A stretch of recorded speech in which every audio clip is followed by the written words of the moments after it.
All right, Elijah, my man. Dude, what is up? How we doing? Yes, sir. Good, good. How are you guys doing? We are blessed as always, man. Obviously back with another baseball episode. That's kind of where we're traveling to these days. We're hitting a lot of baseball.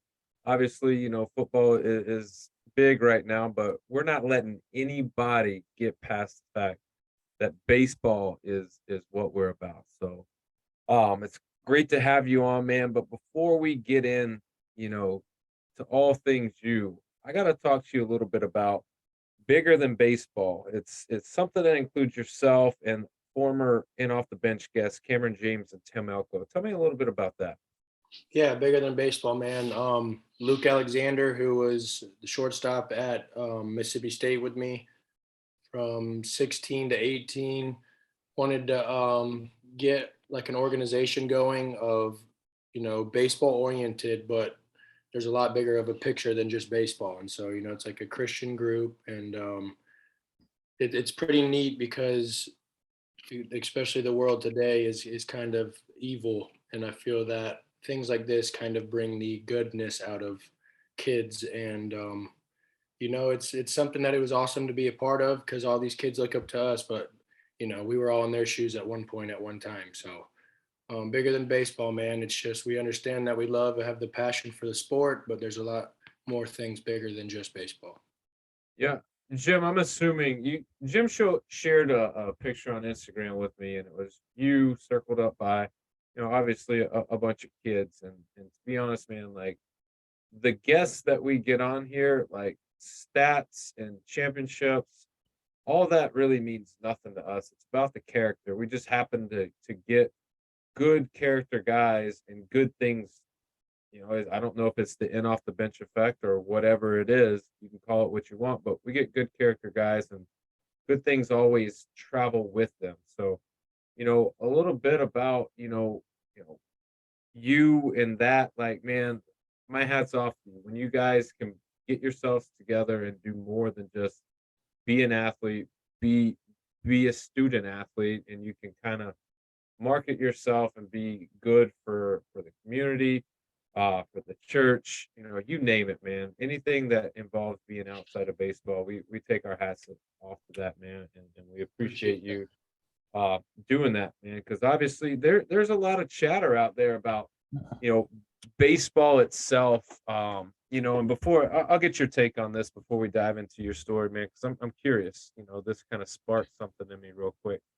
They say that baseball, there are some, purists that want nothing changed in the game, and some say that purity of the game is gonna deter the younger audience from watching or wanting to play. What is your take on that? Yeah, man. I think as a whole, just play the game how it's supposed to be played. Keep it simple as it can be because the sport's already as hard as it can possibly be. So, you know, they're talking about removing the shift and all that next year in the league. And I get it because, people come to watch games that people score runs and hit the ball well. And if you got, all these crazy rules going on, it's not like the old sport of baseball that we grew up watching or playing. Yeah, absolutely, man. But with that, dude, let's get into you, man. Take me back. Let's go to the beginning. Tell me a little bit about where you're from. I was born in Tunkhannock, Pennsylvania, and actually moved down to Texas with my mom when I was about one. She just wanted a better life down there, and it's a lot nicer of an environment where we're at. And so it all started when I was young. She actually just got all of these old tapes because she used to record me and my sisters when we were younger and got them on a USB. And I'm like 2 years old, 3 years old, hitting baseballs, throwing baseballs, football, all of it. And so it's pretty neat to go back in time and see those things. So, you mentioned mom, you guys moving, from Pennsylvania. You mentioned sisters, but what is the family dynamic like? Is there any brothers? Is there dad? Like, what does the picture look like? So in Texas, I'm with my stepdad and mom, and then I have my two stepsisters. And then back up north with my biological dad. He's in upstate New York, Binghamton area. with him and my stepmom, I have 5 siblings, 3 brothers and 2 sisters. The oldest being 18 and the youngest being 10. Um, I still communicate with all of them. I'm very close with all of them. My parents, just when they had me, they were 21 and young, not married. They were best friends. Still great friends to this day. So there's no bad blood there, which I'm thankful for. And, um, that's just where my life started. Yeah, man, it's something that's lost on people, but when you're a kid yourself and you have a kid, that's tough, man. Right. It No really doubt. is. And obviously, there's a lot of learning curves, and you don't get the opportunity when you are a kid that has a kid to maybe have the grace period of the learning curves that some people have. But it's nice to hear, like you're very close and everyone gets along, and that's the betterment of everybody in the family. Um, at what point though was it Pennsylvania? Obviously, you're plugging in and you're looking and you're seeing tapes back on you being a little guy and you're throwing a ball, you're hitting the ball. But at what point did you start playing baseball? I was probably 5 years old, and my mom played in a softball league in the neighborhood, and I'd be 5, 6 years old out in the outfield when they're hitting softballs, like diving and making plays. And my best friend, actually, Cameron Greer, um, his dad just happened to drive by and he got out and was asking whose son that was. And my mom said, "That's my son." And he said, "I want him to come play for my select team." And I was probably 6 years old. We played for the Texas Mustangs, and that's how I met Cameron, my best friend. And then, the rest is history. It started right there. So let me get this right. You're out, you're shagging balls in the outfield, catching softballs, probably, bigger than the glove that you got on. 100%.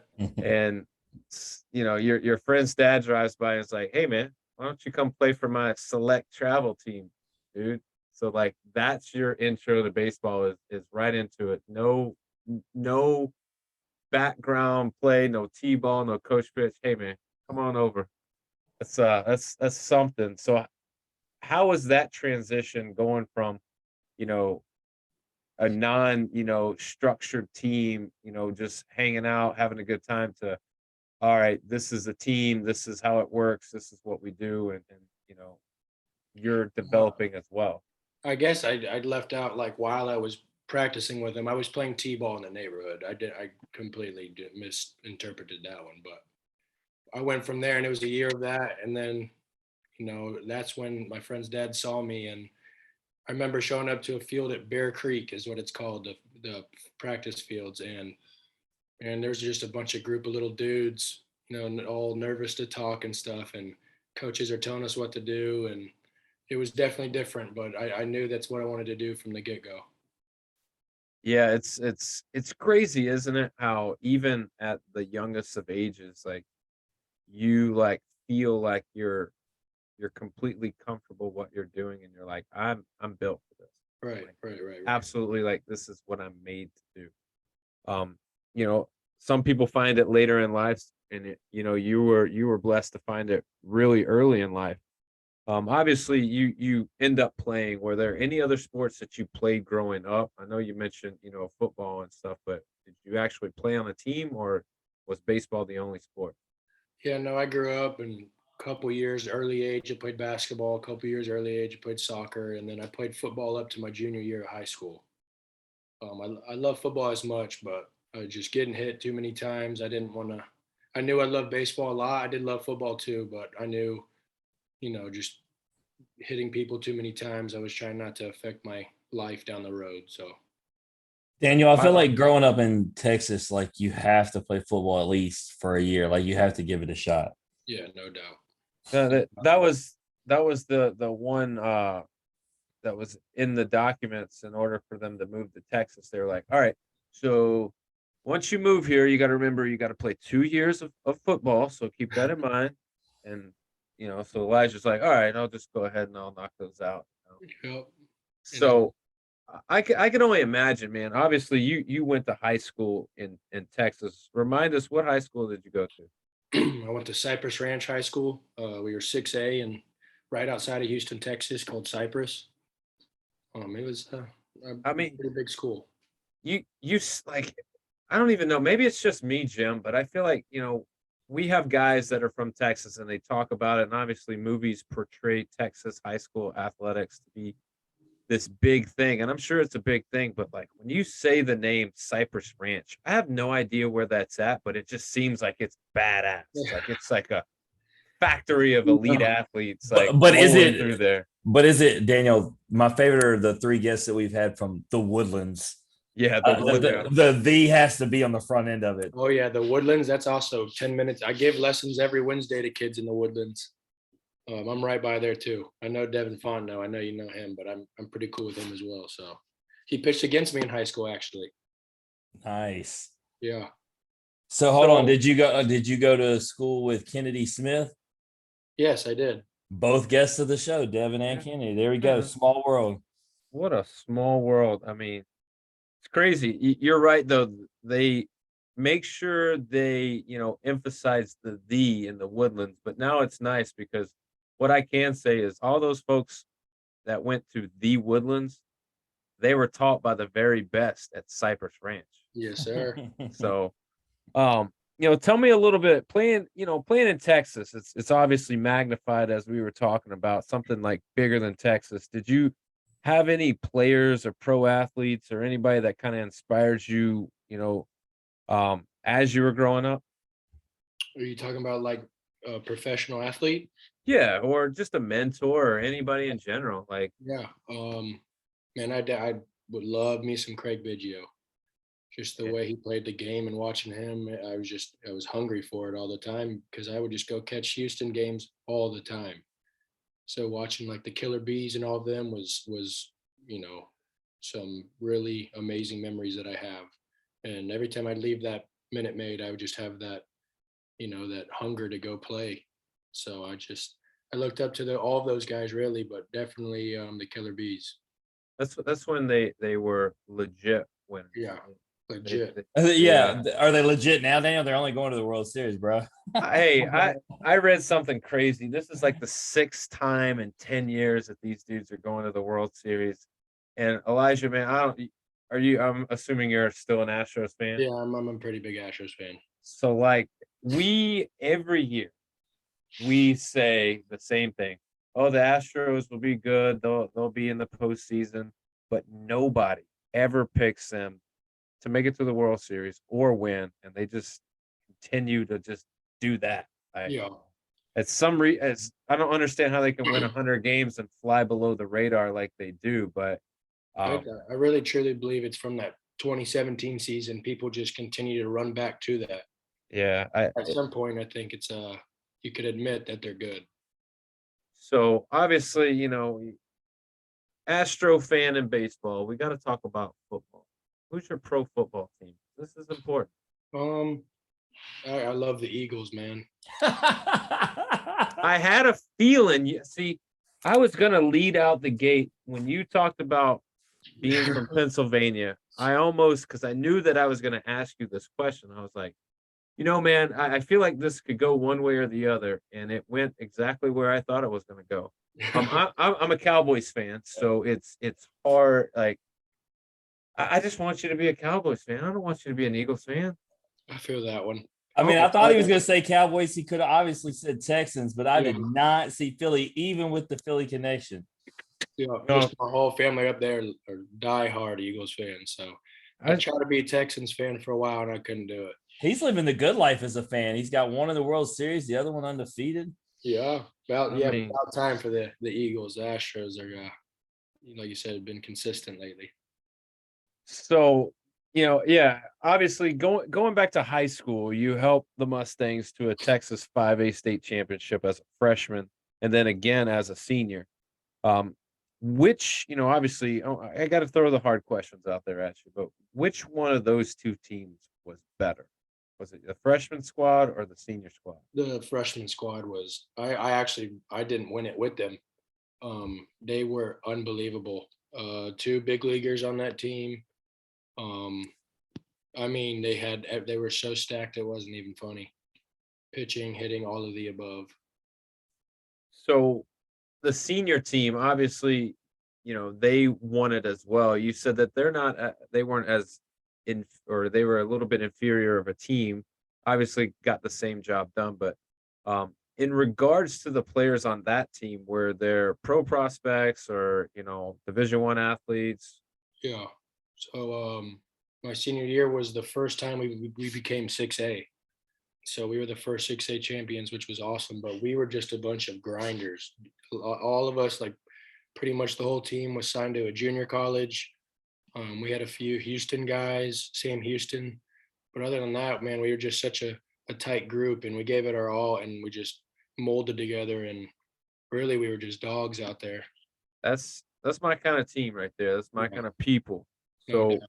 obviously the hard work, paid off definitely. I mean, you were honorable mention All-American and first team All-Region by perfect game. That was your senior season.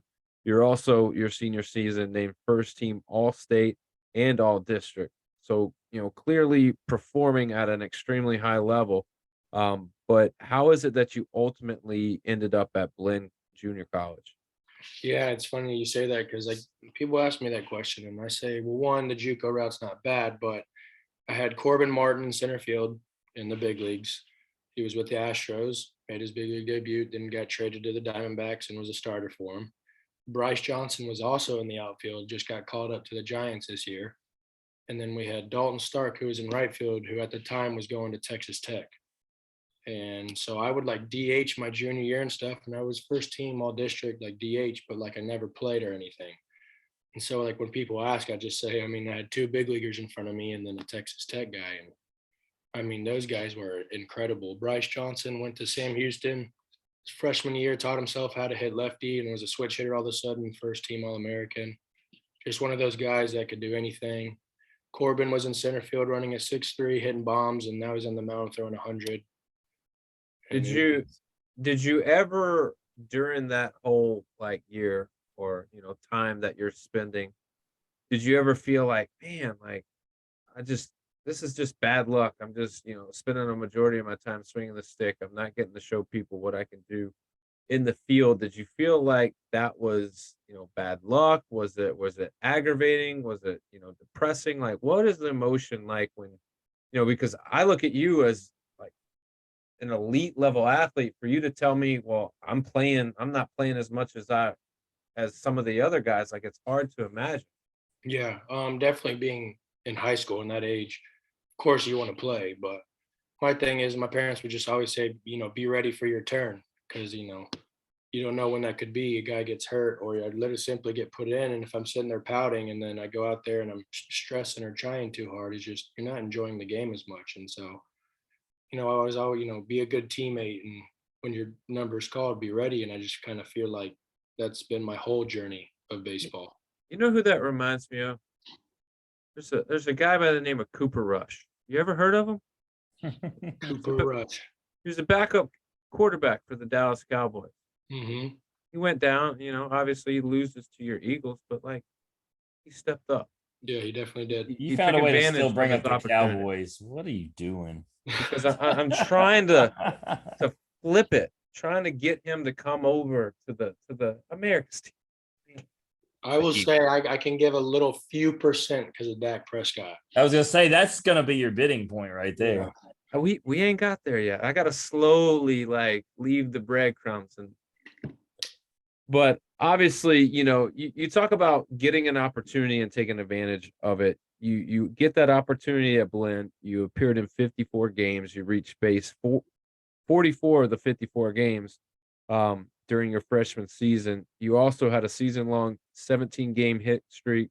You posted 21 multi-hit games, so like a ton of success, at Blinn. What did you learn at Blinn, and when did other schools start reaching out to you? Yeah, when I got to Blinn, like you said, you like those grinders. I've always thought of me as like a grinder, just like to go play ball. No, nothing just crazy would stand out at the time. And so when I got there, I knew I was surrounded by all guys that were in the same mindset. And if they weren't, they were weeded out real quick. And so you're playing double headers every Thursday and Saturday. I could hear some guys complaining about it. And in my head, I'm like, I want to play as much baseball as I can, especially as a freshman in college. And I just put my nose down and got to work. and I was in the gym hard, taking it serious because in my head I wanted to play with the big dogs and try to get out of JUCO after a year, and not really be satisfied with where I was at. And so it was like halfway through, towards the end of the season, I started getting I went into the office and just said, if teams are calling, please let me know, to our head coach. And sure enough, teams started, calling all the time. And I was actually going to go to A&M, Texas A&M. And after I told them I'd go there, about a week later, I ended up going on a visit to Mississippi State. And took me by right when I showed up to Mississippi State campus, I kind of had a different feeling. So, then what was it? Obviously, you had schools calling. A&M was one of them, and you said you were actually going to go there or take a visit there, but either way, that never came into fruition. But because you go to Mississippi State and you go, man, like, what was it? Like, what is the one thing? Obviously, we know the lineage in the baseball, but obviously there's got to be more to it than that, right? Yeah, no, I have a really cool story about this actually. So remember, it's me and my dad. We pull up to the field. I don't even know what Mississippi State was really. I just know they were ranked number one at the time. We pull up, we park like a mile away from the field, and I can just hear the crowd. And I look at my dad and I'm like, oh my gosh, like this is awesome. And we walk up, we go find our seats. We didn't know if we were going to make the Friday night game, and we did. And this is the weekend that they needed to beat Arkansas to win the SEC championship, conference championship. And watched the first game. It was awesome. Second day is when I got to shown around the campus and the ball field and all of the facilities and stuff. And they're taking some reps in the Palmero Center, the indoor facility, and hitting. And some of the guys are talking to me, and Jake Mangum's talking my ear off like I was a part of the team. And I thought that was pretty cool. And so we go, and what also caught my attention was Coach Cohen at the time was the head coach. He had me and my dad sitting us talking to us the whole time, literally until Coach Johnson, the pitching coach, walked in and said, hey, you're meeting the other team and the umpires at the plate right now. In the biggest game of the year, this guy took his time, literally the time to walk, with us before he had to walk up to the plate for the meeting, just telling us how it is. And I was very blessed to have John Cohen as my coach for the fall, and recruiting me. But me and my dad go watch the game, and Jake Mangum has 5 hits this game. He gets a standing ovation as a freshman. I'm starstruck at what I'm watching. After the game, there's thousands of people waiting outside the locker room for signatures. Well, everybody wants the mayor, freshman of the year, Jake Mangum's autograph. And I'm just a recruit at the time. And this guy comes out and he's like looking around and he's telling everybody, hold on 1 second. And he looks right at my direction and he comes over, and I had no idea if he was walking to me or not. He gives me a hug and says, come be a part of something special. And the second that happened, I was gone. I was a Mississippi State Bulldog from right when that came out of his mouth. And Yeah. that was easily one of the coolest experiences of my life. I'll have to look up this Jake Mangum character. He sounds like a good dude.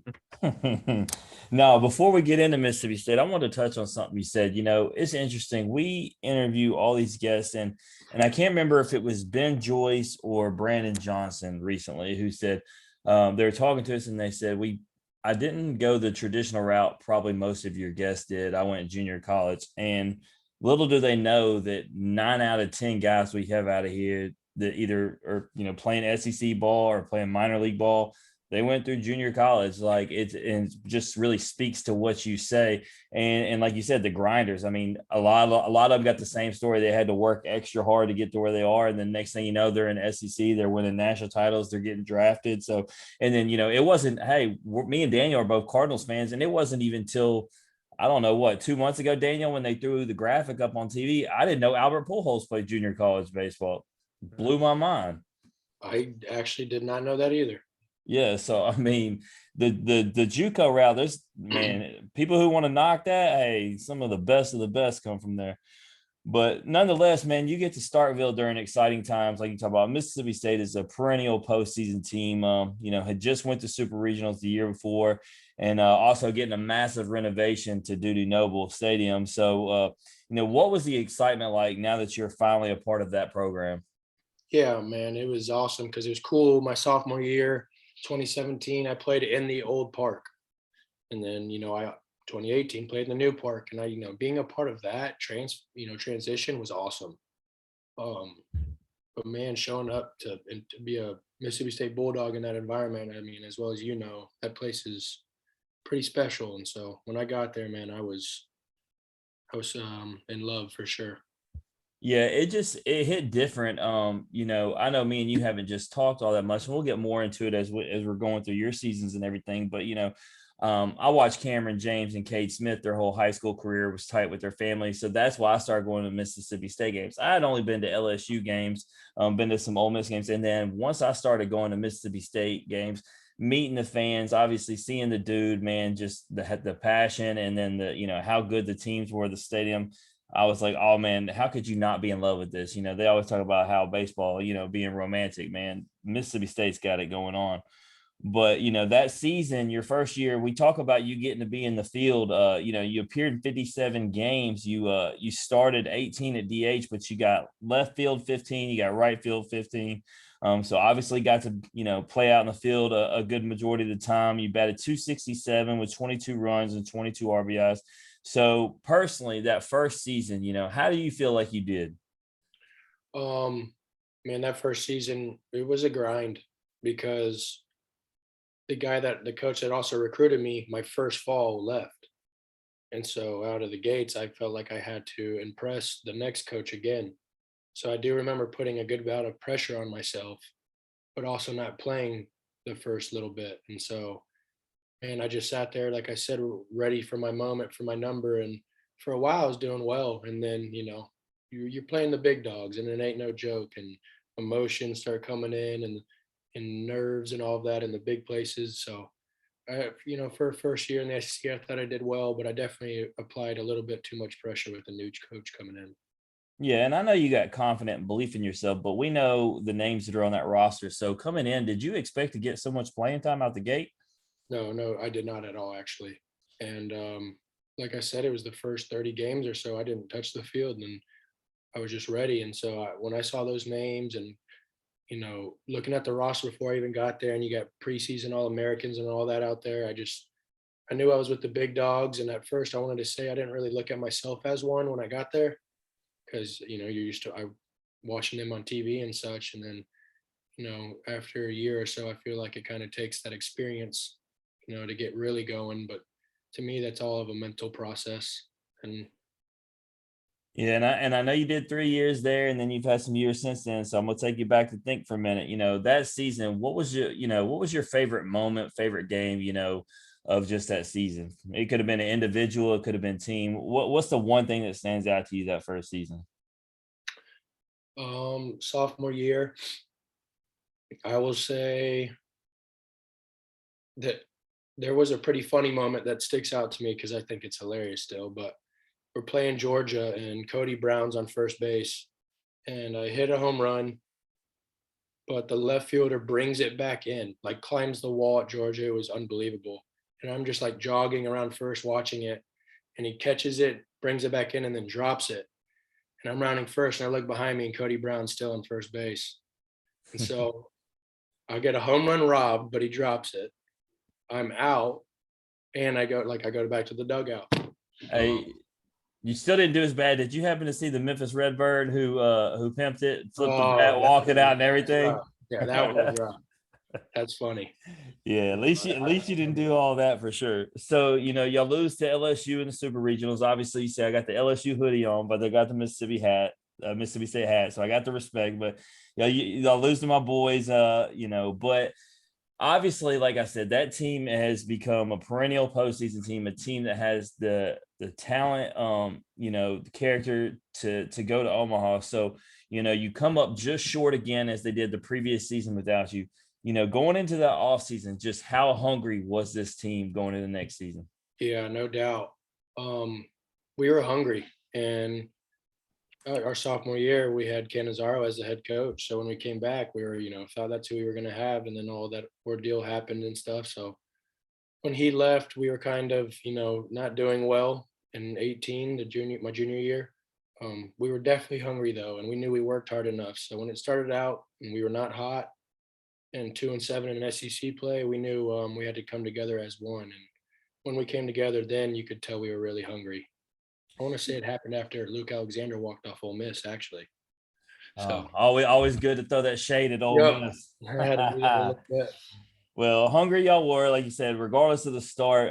2018 would be the best year, for y'all and for you, punching the ticket to Omaha. But you specifically, you batted 309, 58 hits, 40 runs, 42 RBIs, 8 home runs. So let me ask you, the progression at the plate, do you feel like that was just another year under your belt, or did you make some changes to your approach, your mechanics, or what was that? Yeah, I actually remember I was kind of battling like the confidence part sometimes, and it was more of like I was trying to be someone I wasn't. And when I remember hitting in the Palmero Center by myself one night, and I just thought like I'm trying way too hard. Like go out there and play the game that I've played. And I remember we playing Arkansas on Super Bulldog weekend, and I got a big hit, and then like the eighth inning, bottom of the eighth, but in the sixth hole, and that's when it sparked like, like I can be the person I think I want, like I can be. And that next day, I just started going crazy, and that was when that whole season turned around for me. And it was more of like believing in myself and not trying to be someone I wasn't.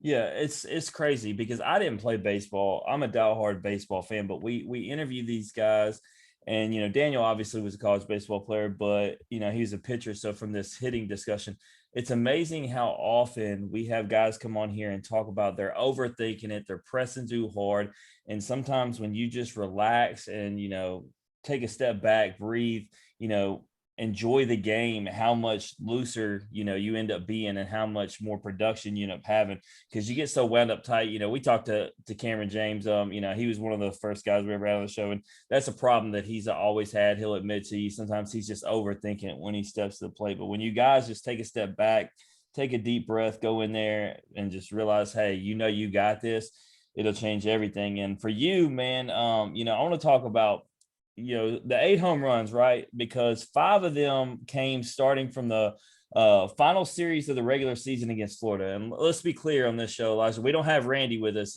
We all hate Florida, but he's at the top of the list of hating Florida. So to see this run of yours start in the final SEC weekend against Florida was the best. But you started a run of just hitting bombs. Like what made that heater begin? Like, what were you feeling?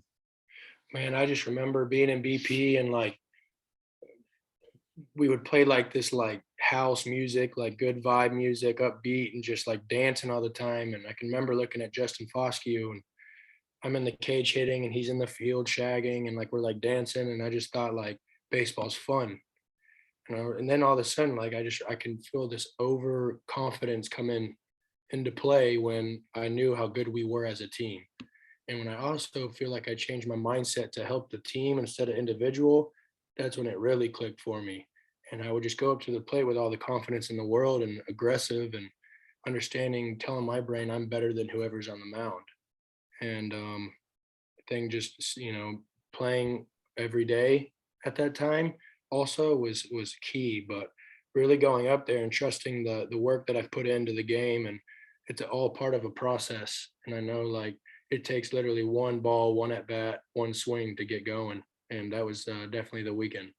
Yeah, absolutely. But you said a good word in there, and you said perseverance, because you guys will start regionals, and you go to Tallahassee and you give up 20 runs in the first game to Oklahoma.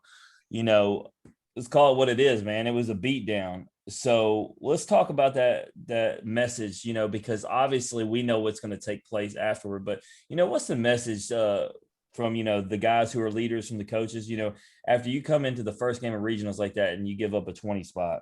Yeah. So, man, I can remember like the seventh inning or so when Oklahoma really started putting it on us because we were winning for a while.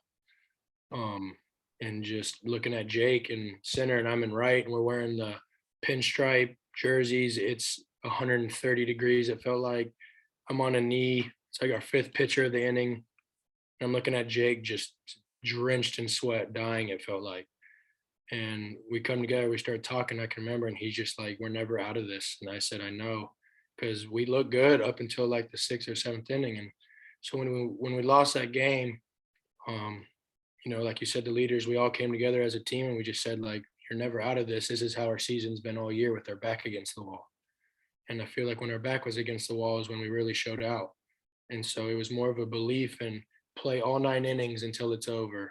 And that's when good things happen when it's not, baseball's not all about 1 inning, it's about 9. So when we got in that mindset as a team, there was no quit, no matter the score, how good or bad we were doing. It was just level headed, looking forward, not backwards. Yeah, no doubt. And show out y'all did. Obviously, you would go beat Florida State, then you would beat Sanford, and then you'd get your redemption, man, and beat Florida State twice. So, after that first game, I mean, just how good did it feel? And on top of that, to mention you were the most outstanding player of the NCAA Tallahassee Regional. So just talk to me how good that all felt. Yeah, man, that honestly was, like, that's a dream you have. That is a dream as a kid you have growing up. And so, I mean, you're playing big team names, and when you go out there, and it all started with what we were talking about earlier. Like, I know how hard I worked and our team worked in those moments, and they're just, we're bulldogs for a reason, because there's no quit. And so, man, that's a blessing. And I know I was the MVP or whatever, but the whole team was an MVP. We were all together, man, and we all played for each other. And I think that's why we all played so well. And like you said, most valuable player, but there were so many good things so many guys did that weekend that I can just appreciate that I got that award, man. But it was a team effort for sure. Yeah, and then I noted earlier, you decided to go on this streak, which started with Florida, and that would carry on all the way to the Super Regionals. Y'all would head to play Vandy in Nashville, and dropping bombs, man. Game 1, you decided you were going to go ahead and hit 2 of them, and obviously y'all cruised through that game. Give me the emotions of going into Super Regionals in somebody else's house, an SEC foe like that, who's a top dog, and go in there and crank 2 of them. Yeah, man. So that, early in that year, they came to our place and swept us. So there was some blood in the water there. And when we showed up, we were the hottest team in the world. It felt like, coming out of Florida State Regional. And so, and when we showed up to Vandy, we knew there was some business to take care of. And, they were probably looking at us as the underdog, obviously. And we know how hot we were feeling, how good we were. And like I said, if we stuck to us and played our game, it doesn't matter what they're doing over there. And so going in there, feeling good in the box, man. There was a point in time where I didn't care who was on the mound. I was ready to roll. And obviously it's Vanderbilt, so they got some dudes on the mound, and there was just no fear from us. So when I walked up to the plate, I was just like, give me your best stuff, because I'm giving you mine. And it became a boxing match, it felt like. Yeah, and so y'all take care of business, man, and y'all punch your ticket to Omaha. And one of the questions that Daniel likes to bring up, when teams make it to Omaha is there this sense of relief, excitement, because you strive for, you obviously want to win a national championship, but Omaha is that first step. It's like there's this sense of relief, or is it really just all business because you have not acquired what you're really after? Yeah, no, 2018 was a relief, because we knew our year was just a roller coaster. And so when we got there, man, it was all of our first time too. So, going there was like, whoa, look what we just did, and look at how our year formed out. And so, like, at first it kind of felt like we were just happy to be there, but we were still rolling, with that first game against Washington, and then North Carolina after that. But getting there was more of a relief than in 19 was kind of like just a business trip, like, we're here for a mission. And so um I think the sense of relief, though, we also kind of went out there and played free, and that's why we did well. And but no, there's definitely more a sense of relief that year, no doubt. Yeah, and I mean, like you said, you go in there and you beat Washington and North Carolina. So it's not like you just got there and hey, that was the end of it. Y'all actually competed. I think the problem is you obviously ran into the juggernaut that is Oregon State, that would become national champions. And we've had your teammates from that team. We've had Keegan James, we've had Josh Hatcher, we've had Jacob Billingsley. They've all just spoke to how good that team is. Would you solidify that Oregon State team was just that good? Man, there's those 2 games, I probably roasted 6 balls, I'm not kidding, and they made diving plays on all of them. Like, there was just no holes. We'd have our best dudes on the mound, and they're not missing any pitches. You had Rutschman who literally did not know how to get out. Um, and man, they were just electric. You could definitely tell there's a lot of big leaguers on that team, but you could tell that they were also on a mission. And I know their previous year, they got beat out. So, and when you show up to the ballpark against those guys, it just felt like there wasn't much room um, for us to go out there and do well. They were really hot, defense, offense up together, and man, they were a really tough ball club for sure.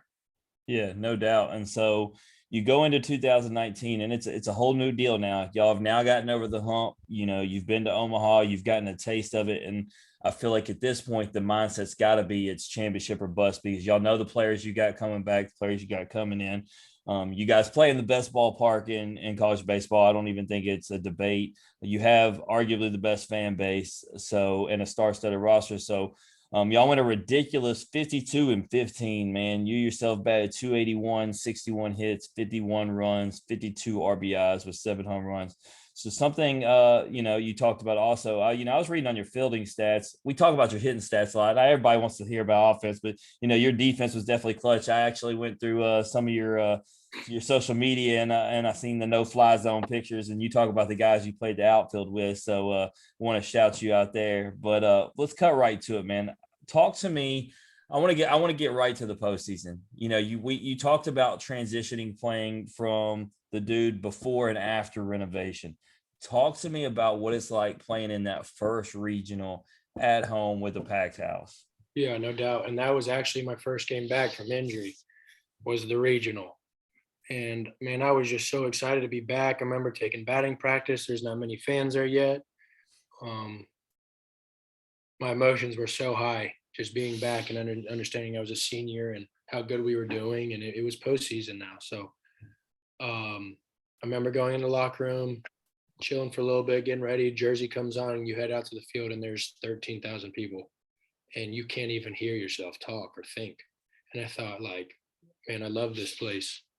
Um, I remember walking up to the plate my first at bat too, and kind of got like a standing ovation because, like I said, I just got back from injury, and I couldn't even process what was going on.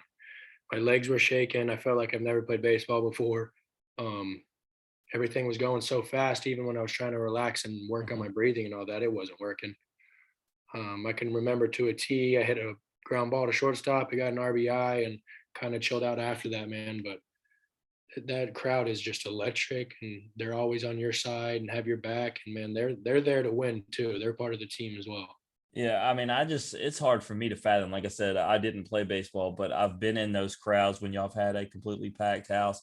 And I just know how electric it is in general. I couldn't imagine being the player on the field with that. Of course, they're on your side. So that's the good thing, they're not against you, but y'all take care of business in regional and then you get to do it again in super regional. Was there even more like would you say pressure or excitement or how did it feel going from one to the other? Yeah, no doubt. The regional was tough. We did well though, obviously, and got out of that. And then we knew Stanford was a big club, man. They were big dogs, and they had some bombers. And so we knew that they were coming into our place though, and we weren't going to let our people down. And we knew how good we were. And like I said, it always goes back to like if you just worry about you and your teammates, it doesn't matter who's on the other side. And so when we had that wrapped around our head, we had an unbelievable pitching staff. They went out there and did what they do. And, we hit, man. We had a lot of hitters on the team. No one had crazy amount of home runs, man. We just knew how to play the game. And so when they came out, they could swing it. I remember Jake Mangum robbed a grand slam that Friday night, I'm pretty sure. And we knew what we were in for, but they were in our house and we weren't going to let them come there and take it from us. Yeah, and y'all didn't. And you said talking about home runs, I'm gonna give you your, accolades, even though you seem to be humble every time I do it. But in that game closing clinching game, you hit a 3-run bomb that would help punch that ticket to Omaha. My question for you, for you and the guys, I talked about it. You had went over the hump the year before. Did it feel any different this time? Yeah, it did. It felt different only because it was at our home field and it was in front of our people. And I mean, the whole game, man, there's so many guys that did so many things well, but that ninth inning was special, obviously. And so I remember when me and Jake took the field for the last time, just the crowd felt different because, like I said, it was our home field, and we knew that was our last time we touched that field. So it was definitely it was emotional for sure, man. But it was a very one of the happiest I've ever been in my life, no doubt. Just hearing you talk more and more about Jake, this wasn't something I had in the thing, but I got to be there for the years, basically right after, like I said, I started going to the Mississippi State games, and it almost feels like y'all had that Tanner Allen Rowdy Jordan combo, like Yeah, because yeah. if it and that's cool, man. I really like that because I liked watching them too, so I could just picture how the two of you guys were. So, you get to Omaha again. You beat Auburn out the gate, but then you lose to Vandy. And then I think you lose your next game to Auburn. So every guy we've interviewed, and I told you I'm really good friends with Greg James, and we talk about it. And he says, along with every other teammate that you had, said that y'all were the best team in the country, no doubt that year. Would you agree with that statement? Yeah, I would, no doubt. I think as a whole, man, like we came back together from the previous year, like you said. But so many guys were so talented and just hungry. And baseball's a crazy sport. And so, you know, Yeah, and I wanted to, yeah, and I brought that up for a reason because I mean, like I said, I haven't found a person one that didn't think y'all were the best team, and I wanted to ask you this because you're a guy who's on the field and who understands it. If you look at last year, there's nobody who could deny Tennessee was the best team. The year before, it was Arkansas. It seems to be, man, it's the hardest thing. You can be the best team, but you got to be hot at the right time. Everything's mhm, got to click. Man, that I think that's just what makes baseball a unique game, right, right? no doubt. So last two questions, and the hardest questions to ask for you on your whole thing, but favorite individual moment playing for state, and then give me your favorite team moment. Okay, favorite would definitely be my last home run against Stanford. Just that year, man, it wasn't what I drew it up to be. Shattered my foot halfway through. Played on it, really broke it again against Ole Miss. My grandfather passed unexpectedly, and that did not sit well with me. And so I was just kind of battling all those things. And so I mean, people see the home run, and yeah, it was really awesome. Don't get me wrong, but the emotion of me, like with the bat flip and all that, that was all of that coming out of what I just like what I went through personally. And so, I knew that the fans too at Mississippi State kind of knew what was going on with me, man. So I know they all had my back when they were cheering for me, and I just felt love and peace through that all. And that home run will always mean something to me. So Elijah, obviously, you wrap up, that college season, and obviously, as you get closer to the end of the season, there's talks about pro baseball. There's talks about the draft. Prior to the draft happening, where did you sit as far as your draft prospects or your potential of where you could go or what might happen? Right. So my junior year, I could have gotten picked up for no money. So I said I'm going to come back my senior year, get my degree, and then just sign as a senior for nothing. And I mean in the fall met with all the scouts, just as many as there could be, and I just thought they'd sign me as a senior. I wasn't asking for money or nothing, and I was getting calls all the time, and they all referred to my foot and the surgery and the screw, and I kind of I don't really know too many answers for you on that one because I kind of don't know why I didn't either, but that's kind of was left I was left blank, like I didn't really get an answer from anybody. And so, man, at that moment in time, I had to start praying and give it all to God because I was getting, too much in my head about it all. And this is after all of the season and stuff. And I remember playing my first pro ball season after 19. And I just, when I was done and I actually could sit there and think about life, I was just not in a good headspace. So, I thought I would have gotten picked up for sure or drafted. And, just some things don't go as well as we want. And so, and I just put my head down and just kept doing what I do and said, go play ball and hopefully the best will happen. Yeah, we talk to guys all the time, and it's like they get into this funk, they get into their head, and they kind of lose a sense of like what got them to the position that put them there, which was, No doubt. you just went back to working hard, doing what Yeah. you do best, man. Obviously, you know, you've been playing for Evansville in the Frontier League. Um, you know, you're keeping the dream alive. You're working towards making a minor league roster. Talk to me about how hard is that grind, but also like where are you at in terms of reaching that goal of making a roster? Yeah, no doubt. The grind's real. I mean, it's like any, it's like affiliated ball too, but you're just playing 6 games a week. Um, I'm 26 years old now, and so it's, the older I get, the harder it's going to be. But obviously, COVID didn't help. But COVID also didn't help a lot of people in this world. And so, um, man, I always try to change my mindset of like, man, this sucks. Like, why am I not getting looked at? But then I think like, there's so many other things in this world going on that are worse. And so, they're cutting minor league teams out. So that's obviously not helping. But all of that guys getting released in Double A and Triple A and all that, they're all coming to my league. And so like I'm doing well against them. Like I'm like, yes, I want to face these guys because that's where I want to be. But there's no room on teams, it seems like. And so, and moving forward, I'm not saying like it's over and it's not. I'm kind of fresh out of season, so I'm letting my emotions rest before I make my final decision. But the dream's still out there. I just know it's really hard. And so, just moving forward, I'm going to pray about it and hopefully the best works out. And if I have another year in me, I'm gonna go for it. Yeah, absolutely, man. It, it's no different than most people when making the decision of when the right time is to hang up the cleats, so to speak. It's obviously a hard thing to do, but I just don't think people understand how much passion you can actually have for sport. Right, right. Um, so I don't know, maybe you can't, but can you know, can you put into words like how much love and how much passion you have for the game of baseball? Right, and I'm about to go kind of deep right here because this will make sense, and it kind of makes me why I'm at peace and happy right now is so I lost my grandfather in 19, and then I just lost my grandma last year, and then my dad's dad, so my other grandfather during season. So I lost three grandparents in 3 years. Not one made it to 70 years old, and I remember sitting there like, what, like what's going on? Like, why is this happening to me and my family?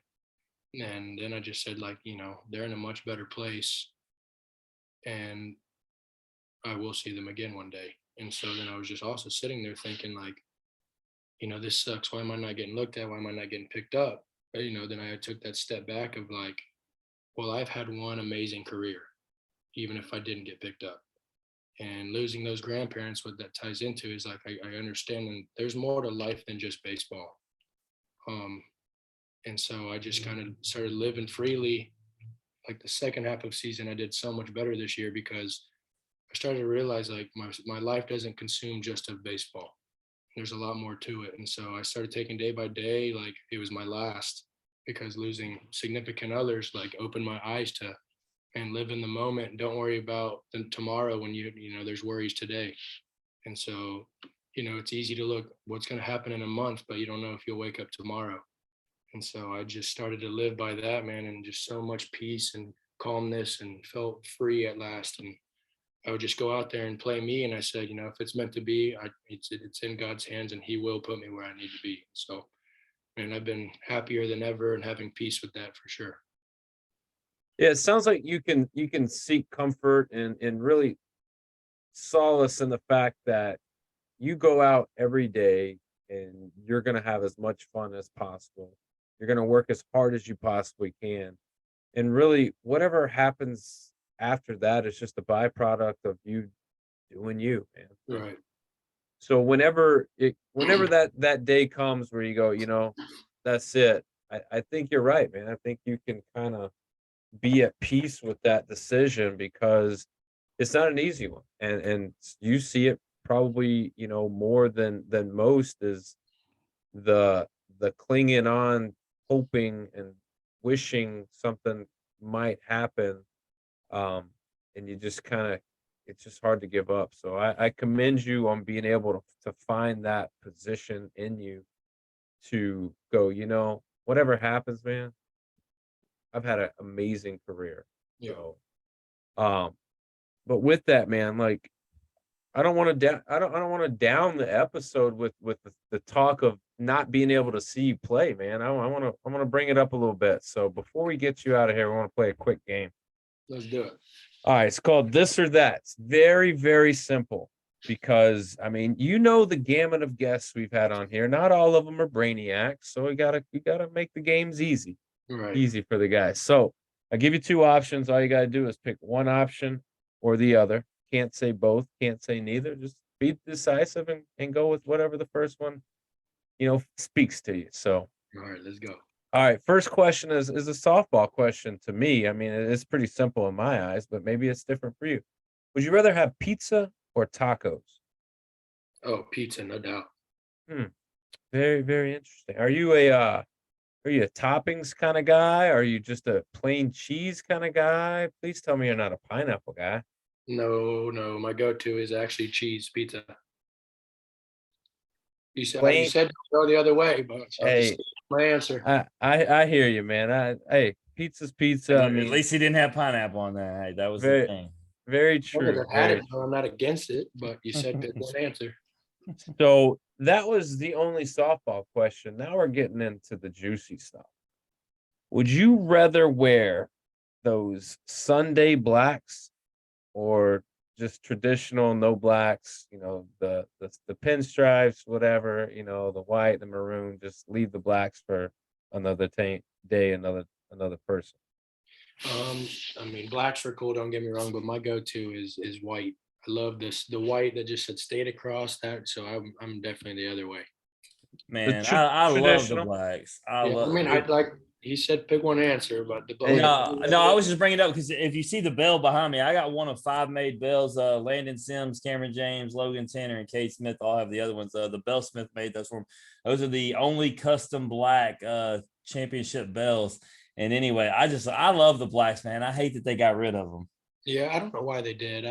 I thought the whole reasoning of why we used them too was really cool. The nickel black Sundays, you only listen to Nickelback and wear black. Your teammate Billingsley gave us one of the funniest perspectives. Daniel will tell you because they, you know how they made fun of him for his like 2-hour warm-up routine. Yeah. And they talk about how hot it was and he'd be in them blacks and this dude's out there for like 5 hours stretching, then he got a pitch. That is hilarious. JB, man, I can remember. I love that guy. But his warm-up routine was something.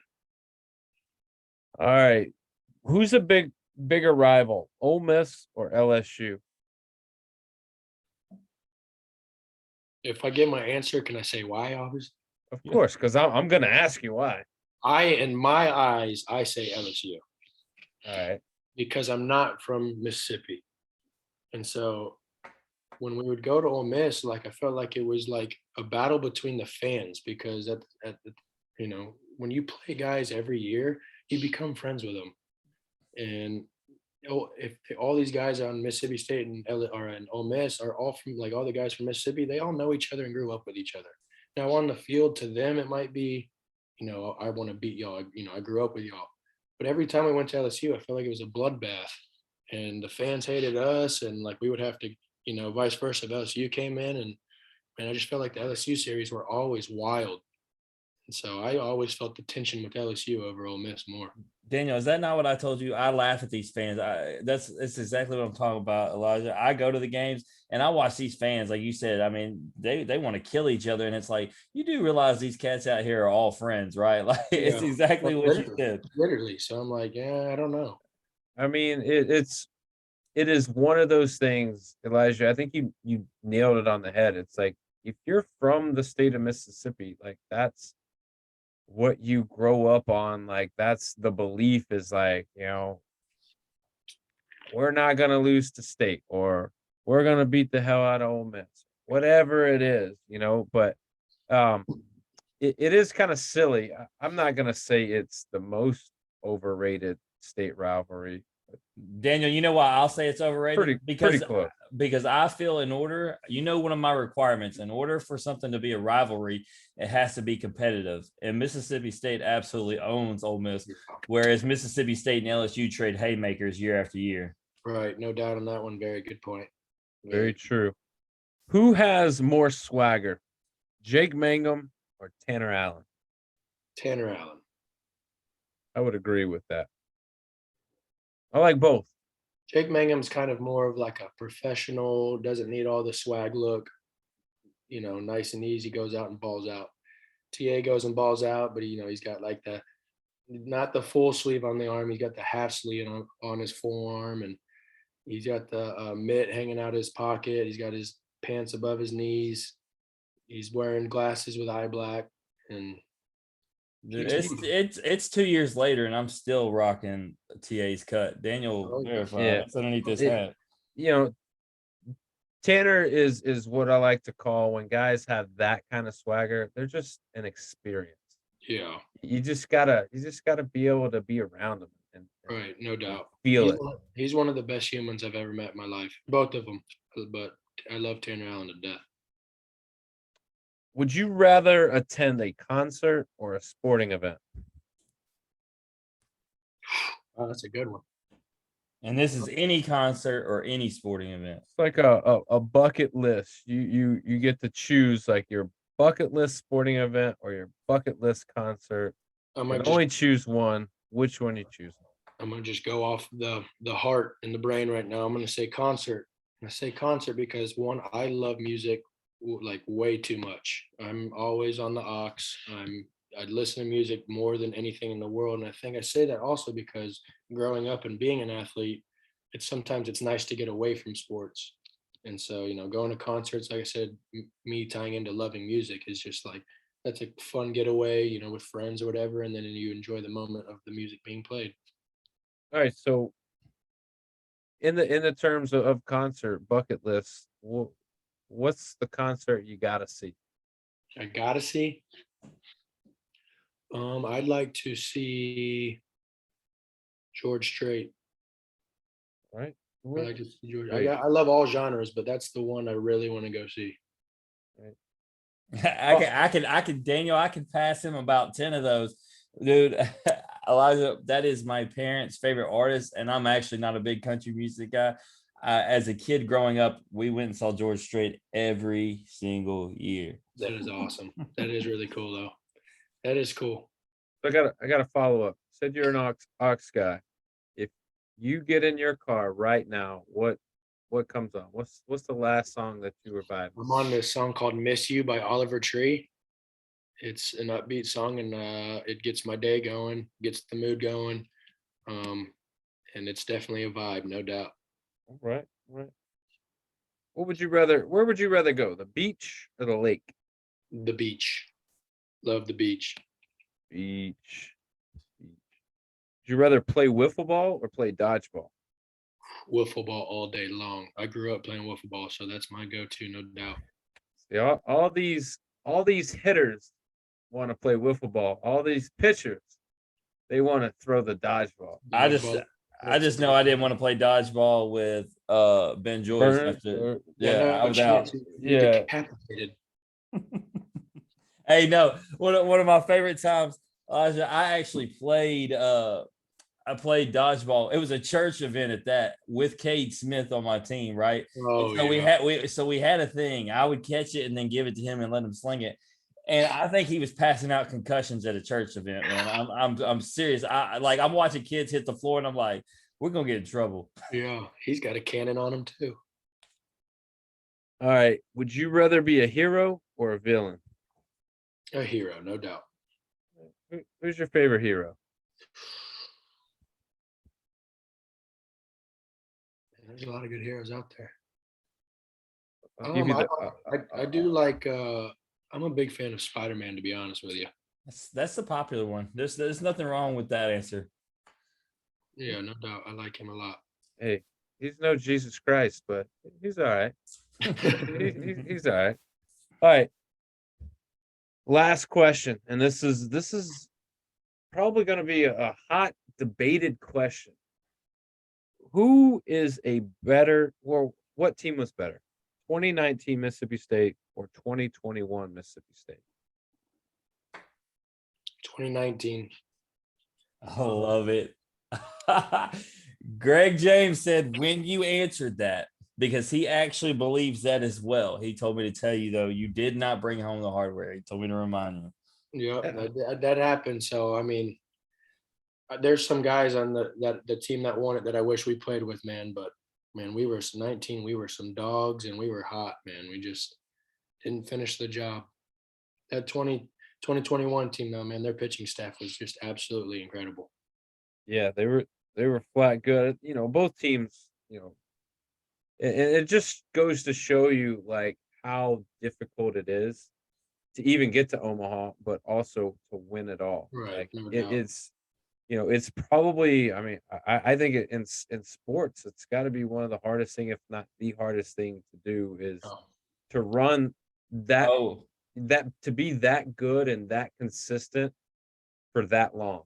yeah. hey, Daniel, I got a hot take live. Greg James, because I told him his answer. Greg James told me to remind him that they couldn't hit Landon Sims. I mean, that a lot of people couldn't. Like, But no matter what, he'd still be on my team if it was a 19. very true. What started this, Elijah? It's actually funny because a lot of the Mississippi State guys played on either the 2015 state championship team for DeSoto Central, so Keegan James team, and then a lot of them played on the 2019, which was Cameron James and Cade Smith. And so forever we had a debate on who would win, and so I decided to bring this out because I've always been told that 2019 Mississippi State team was as good as it gets. So I threw that on the slate for Daniel to ask you just to see where it would go. Yeah, no, that's awesome. But then, like, if you go off that too, if you think about it, like, you got two of the best to do it is Rowdy Jordan and Tanner Allen, and they were on both of those teams. And so, I mean, those two are the best of the best, man. Yeah, y'all got nothing but talent coming through there, and I'm looking for them to bounce back this year after a down year. My son has actually abandoned me, Elijah. We went to Omaha for the whole trip for the national title run. Cameron James is his hero. You talk about what you do for better than baseball. Cameron James is everything to him. He's got a million things signed by him. He's a million pictures, and we were there for the whole ride. And so with that, now he has jumped ship. LSU means nothing to him. Mississippi State, he's all in. Daniel will tell you. It's wild. Just abandon his dad. Yeah, that's wild. You can never leave your roots. And it's amazing though, like, and you probably see this with the bigger than ball stuff, is that you don't understand like these big time things that happen that kids see and how it affects them. Like, Jim's son went and was like, I feel like the good luck charm during this run, and now like he watched them at their highest, so like he is like completely bought in. That's awesome. That is awesome. So yeah, James is definitely an understandable reason for him to go to become a Mississippi State Bulldog, no doubt. Oh, for sure. Elijah, dude, what a great time, man. Anything you want to plug or promote before we get you out of here? Man, I'm just very thankful for y'all having me on. Jim, man, you're the man, dude. Thanks for reaching out. And man, this was a blast. Y'all asked some great questions. We talked about some great things. And moving forward, if y'all ever want me on here again, I'd be very thankful for that. So thanks for having me on, guys. And Hail State. Yeah, absolutely. That's Elijah MacNamee. If you want to see what Elijah's up to, go on over to Instagram at Elijah MacNamee, or you could check him out with the Evansville Otters. Hey, I forgot to tell you, man, the Otters. That's a solid mascot name. Right. Yeah, I mean, people are like, "Why not pick that?" And I'm like, "Have you seen an otter in the water?" Exactly. They're always feisty. They're always upbeat, got energy, having a good time, man. Like that. I get it. I can dig that. Also, more importantly than anything, check out at Bigger Than Ball. Elijah, dude, what a privilege it was to have you on. If there's anything we can do for you along the way, please reach out to us, man. I appreciate you guys so much. All right, that's Elijah MacNamee. If you like Elijah's story, or you just like hearing us average Joes talk X's and O's, please like and share the podcast on Facebook, retweet us on Twitter, listen and subscribe on Apple Podcasts, Spotify, and Anchor. As always, comments, ratings, and feedback is always welcome. We got the next episode 24, coming at you, where we're going to flip the script. We're going to be talking Ole Miss baseball with Garrett Wood. This has been the Off the Bench podcast. As always, remember, strong body, sharp minds, grit and grind all the time. We're out.